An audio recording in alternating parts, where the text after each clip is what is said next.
నమస్తే, welcome to Bharathi TV. నేను బాపయ్య.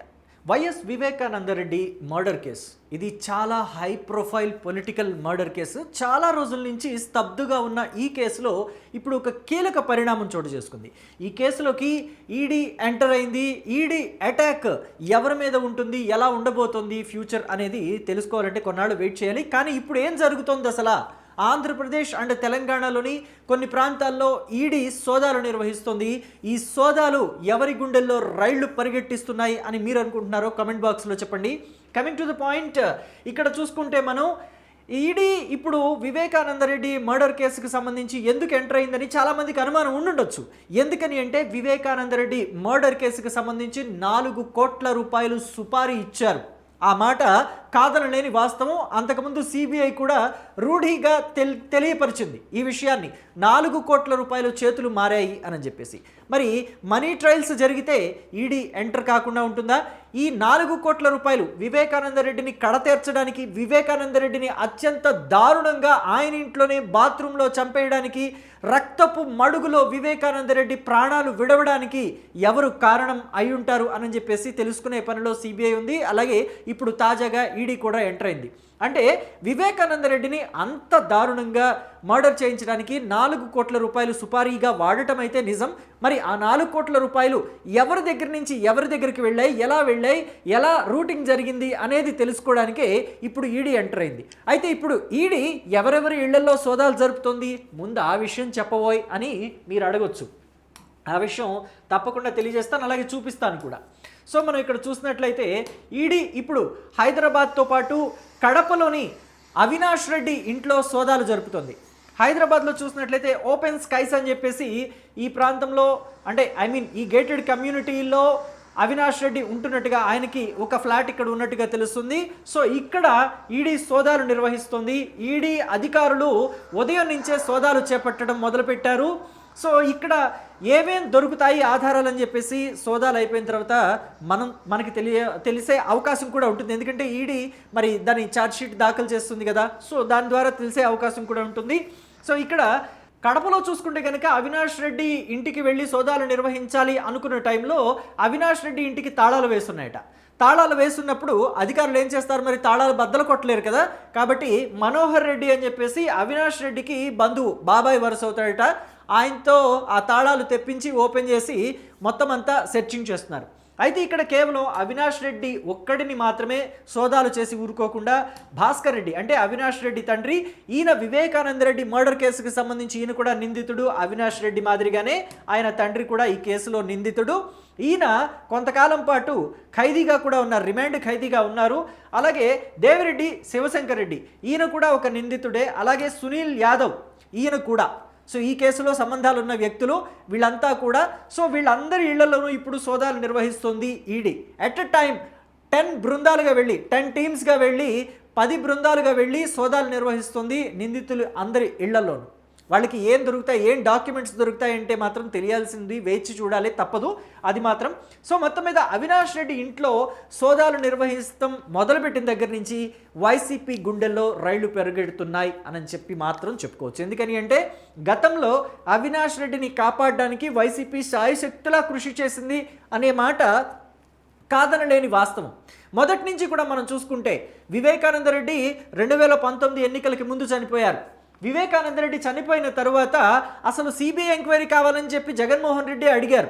కానీ తరువాత వివేకానందరెడ్డి, అంటే జగన్మోహన్ రెడ్డి ముఖ్యమంత్రి అయిన తర్వాత, జగన్మోహన్ రెడ్డి ముఖ్యమంత్రి హోదాలో ఉండి ఆ సిబిఐ ఎంక్వైరీ అక్కర్లేదని చెప్పి మళ్ళీ ఆ పిటిషన్ని వెనక్కి తీసుకున్నారు.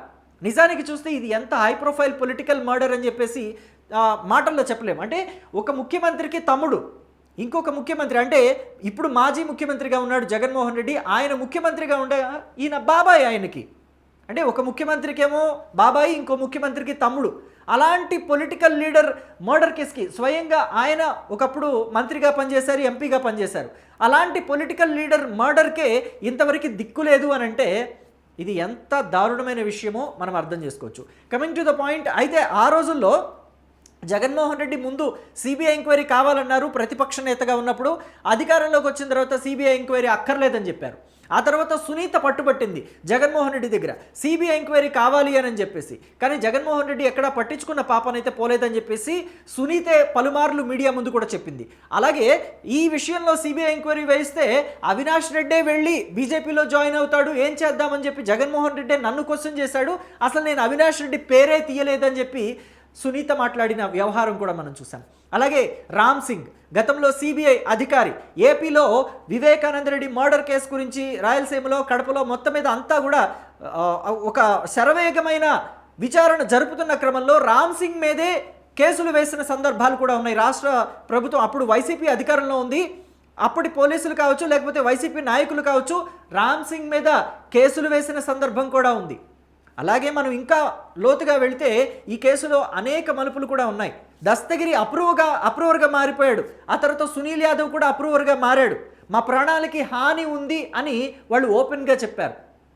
అంతేకాదు వివేక మర్డర్ కేసు ఉంది కదా, ఈ మర్డర్ కేసుకి సంబంధించి అంటే ఈయన చనిపోయిన తర్వాత పోస్ట్ మార్టం చేసిన వాళ్ళు కావచ్చు, కుట్లు వేసిన వాళ్ళు కావచ్చు, వాళ్ళు కూడా కొంతమంది ఈ మర్డర్ కేసు తోటి అనుబంధం ఉన్న వాళ్ళంతా కూడా ఒక్కొక్కళ్ళు పోతాం అంటే ప్రాణాలు లేకుండా గాల్లో కలిసిపోయారు. ఏమైపోయారో తెలియదు, ఎందుకు చనిపోయారో తెలియదు, ఉన్నట్టుండి చనిపోతారు. వయసు చిన్నదే కానీ పోతారు. కానీ రీజన్ ఏంటనేది గట్టిగా చెప్పలేరు ఎవరు కూడా. అనారోగ్య కారణాల వల్ల ఆసుపత్రి పాలయ్యారంటారు, అట్నుంచటే పరలోకానికి పార్సల్ అయిపోతారు. ఎలా అయిపోతారో తెలియదు, ఎందుకు అయిపోతారో తెలియదు. సో మొత్తం మీద ఇప్పుడు ఈడీ ఎంటర్ అవ్వటం మాత్రం సునీతకి మాత్రం చాలా ఊరటనిచ్చిన అంశం అని చెప్పుకోవచ్చు. ఎందుకంటే ఇది ఆల్మోస్ట్ ఇక అవినాష్ రెడ్డి వరకు రాదేమో అని చెప్పేసి చాలామంది అనుకున్నారు. ఈ మధ్య సిబిఐ కూడా కొంచెం సునీతకి వ్యతిరేకంగానే ఆ విచారణ కావచ్చు లేకపోతే ఇతరత్ర అంశాలు కావచ్చు సునీతకి కొంచెం ఇబ్బందికరంగా మారాయి. సాక్షిలో అయితే సునీతని తూర్పారబడుతూ కొన్ని కథనాలు కూడా రాశారు. అది ఇంకా గొప్ప విషయం అన్నమాట. అసలు జగన్మోహన్ రెడ్డికి స్వయాన బాబాయ్ కూతురు, ఆవిడకి సంబంధించి సాక్షిలో వ్యతిరేకంగా వార్తలు వచ్చాయి. సో అలా ఉంటుంది.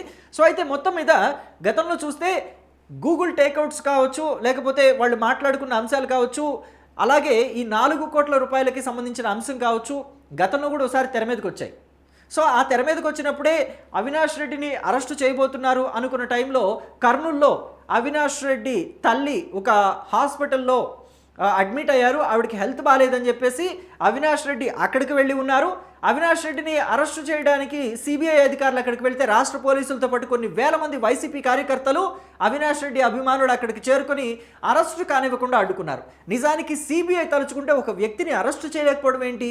ఇది నిజంగా ఆలోచించాల్సిన అంశమే. అంటే పొలిటికల్గా ఏమన్నా లాబింగ్స్ జరిగాయా ఏంటా అనేది మనకు తెలియదు, కానీ ఎందుకు సిబిఐ అరెస్టు చేయలేకపోయిందనేది మాత్రం అవినాష్ రెడ్డిని అరెస్ట్ చేయకపోవడంలో లేకపోతే అరెస్టు చేయలేకపోవడంలో మాత్రం చాలా గుసగుసలు వినిపించాయి. బయటికి చెప్పలేము, ఆధారాలు లేవు కాబట్టి ఆరోపణలు చేయలేం, కానీ గుసగుసలు అయితే బోలెడన్ని వినిపించాయి. మొత్తం మీద అందరికీ తెలిసిన అంశం ఏంటంటే వివేకానంద రెడ్డి మర్డర్ కేసు సునీత కూడా సుప్రీంకోర్టులో లేకపోతే హైకోర్టులో దావాలు వేసే విషయం ఏంటంటే ఆ మర్డర్ కేసులో అవినాష్ రెడ్డే ప్రధాన నిందితుడు అన్నట్టుగా ఆ అమ్మాయి మాట్లాడుతుంది. కానీ దానికి ఆధారాలు మాత్రం ఉండవు. ఎందుకుండవు ఏంటనేది సిబిఐ ఇంతవరకు అంటే ఇప్పుడే ఈడీ ఎంటర్ అయింది, కానీ సిబిఐ ఇంతవరకు దాన్ని పూర్తి స్థాయిలో తేల్చలేకపోయిందంటే మాత్రం నిజంగా విచిత్రమైన విషయమే. దాని మీద మీరేమనుకుంటున్నారు? ఇప్పుడు తాజాగా ఈడీ ఎంటర్ అవ్వటం పట్ల మీకేమనిపిస్తుంది అనేది కామెంట్ బాక్స్లో తెలియచేయండి. అయితే దీని గురించి ఒకసారి మనం ఏమని వస్తున్నాయి వెబ్సైట్స్లో అనేది ఒకసారి చూద్దాం. మాజీ మంత్రి వైఎస్ వివేకానంద రెడ్డి హత్య కేసులో ఎన్ఫోర్స్మెంట్ డైరెక్టరేట్ రంగంలోకి దిగింది. మనీ లాండరింగ్, నగదు లావాదేవీల కోణంలో శుక్రవారం ఉదయం నుంచి ఆంధ్రప్రదేశ్, తెలంగాణ రాష్ట్రాల్లోని మొత్తం 6 ప్రాంతాల్లో ఈడీ అధికారులు ఏకకాలంలో ముమ్మర సోదాలు నిర్వహిస్తున్నారు. వైఎస్ఆర్సీపీ కడప ఎంపీ వైఎస్ అవినాష్ రెడ్డి ఇళ్లతో పాటు కేసులో ఇతర నిందితుల నివాసాల్లో ఈ తనిఖీలు కొనసాగుతుండటం తెలుగు రాష్ట్రాల్లో సంచలనంగా మారింది. మాజీ మంత్రి వైఎస్ వివేకానంద రెడ్డి దారుణ హత్య ఉదంతంతో ఆర్థిక లావాదేవీలపై దృష్టి సారించిన ఎన్ఫోర్స్మెంట్ డైరెక్టరేట్ శుక్రవారం ఉదయం నుంచే దూకుడు పెంచింది. కేంద్ర దర్యాప్తు సంస్థ దాఖలు చేసిన ఛార్జ్షీట్లు, సేకరించిన సాక్ష్యాల ఆధారంగా ఈడీ అధికారులు మనీ లాండరింగ్ కేసు నమోదు చేసి ఈ సోదాలకు శ్రీకారం చుట్టారు. హైదరాబాద్తో పాటు కడపలోని పులివెందుల, తొండూరు పరిసర ప్రాంతాల్లోని 6 కీలక స్థావరాలపై ఈడీ జోనల్ బృందాలు దాడులు జరిపాయి. సో ఇది ఇక ఏం జరుగుతుంది అంటే సిబిఐ దర్యాప్తు సమయంలో వివేక హత్య కోసం నిందితులకు మనం ఆల్రెడీ చెప్పుకున్నాం 4 కోట్లు సుపారీ మాట్లాడినట్టుగా, అందులో కొంత నగదు చేతులు మారినట్టు నిర్ధారణ అయింది. ఈ నేపథ్యంలోనే ఆ భారీ మొత్తం ఎక్కడి నుంచి వచ్చింది, ఎవరి ఖాతాల నుంచి జమ అయ్యాయి అనే కోణంలో ఈడీ లోతుగా విచారణ జరుపుతోంది. దీనిపై సమగ్ర సమాచారం తెలుసుకున్న తర్వాతే ఈడీ సోదాలు చేసిందని తెలుస్తుంది. అంటే వాళ్ళకి సమ్వేర్ ఇన్ఫర్మేషన్ వచ్చింది ఎన్ఫోర్స్మెంట్ డైరెక్టరేట్కి. అలాగే బయట నుంచి కూడా ఏదో సమాచారం అందే ఉంటుంది. అంటే సిబిఐ నుంచి మాత్రమే కాకుండా ఇతరత్ర సమాచారాలు కూడా ఏవో అందే ఉంటాయి. అందుకనే సడన్గా ఈడీ ఈ రైడ్స్ చేస్తోంది అనేది మాత్రం తేటతెల్లంగా అర్థమవుతుంది. మరి దీని మీద మీరేమనుకుంటున్నారు? ఈ కేసు ఇక్కడితోనే అంటే మొన్నటికిలాగా మళ్ళీ చప్పబడిపోతుందా? ఈడీ చేతికి వెళ్ళినంత మాత్రాన ఏమవుతుందిలే అంటే గతంలో జగన్మోహన్ రెడ్డికి కూడా ఈడీ కేసులు లేవా, సిబిఐ కేసులు లేవా? ఏమైనా జగన్మోహన్ రెడ్డి అక్రమాస్తులకు సంబంధించి అంటే ఆల్రెడీ అటాచ్ చేసి ఉన్న ఆస్తులు కూడా ఉన్నాయి. సుమారుగా 45,000 నుంచి 50,000 లోపు 50,000 కోట్ల లోపు ఆస్తులు ఈడీ అటాచ్ చేసింది. అటాచ్ చేసినంత మాత్రాన ఏమైంది? జగన్మోహన్ రెడ్డిని తీసుకెళ్లి జైల్లో ఏమైనా పెట్టారా? భారతిరెడ్డికి ఏమన్నా దాంట్లో సెగ తగిలిందా? ఈడీ సెగ కానీ సిబిఐ సెగ కానీ భారతిరెడ్డికి ఏమైనా తగిలిందా? ఎందుకంటే ఆల్మోస్ట్ వ్యాపారాల్లో భారతీ సిమెంట్స్ కావచ్చు, జగతి పబ్లికేషన్స్ కావచ్చు, ఇప్పుడు అటాచ్ చేసిన కొన్ని ఆస్తులకు సంబంధించి కొన్ని వ్యాపారాలకు సంబంధించి భారతిరెడ్డి కూడా ఆవిడ పార్ట్నర్గా ఉన్నారా, లేకపోతే కొంత షేర్లు ఉన్నాయా? మొత్తం మీద ఆ డీటెయిల్స్ అయితే బయటకు వచ్చాయి కదా, దాంట్లో కాదని లేని సత్యం అది. సో మరి ఆవిడకి ఏమైనా సెగ తగిలిందా? ఈడీ సెగ కానీ సిబిఐ సెగ కానీ. మరి ఇప్పుడు అవినాష్ రెడ్డికి మాత్రం ఏమవుతుంది భవిష్యత్తులో? ఈడీ ఎంటర్ అయితే ఏంటంట, మేనేజ్ చేసుకుంటారు అని కూడా మాటలు వినిపిస్తున్నాయి. మరి దీని మీద మీరేమంటారు? ముందుకు వెళుతుందా వివేక కేసు, లేకపోతే అలాగే ఎప్పటిలాగే చప్పగా కదులుతుంది అనుకుంటున్నారా? మీ అభిప్రాయాన్ని కమెంట్ బాక్స్లో తెలియచేయండి. Thank you.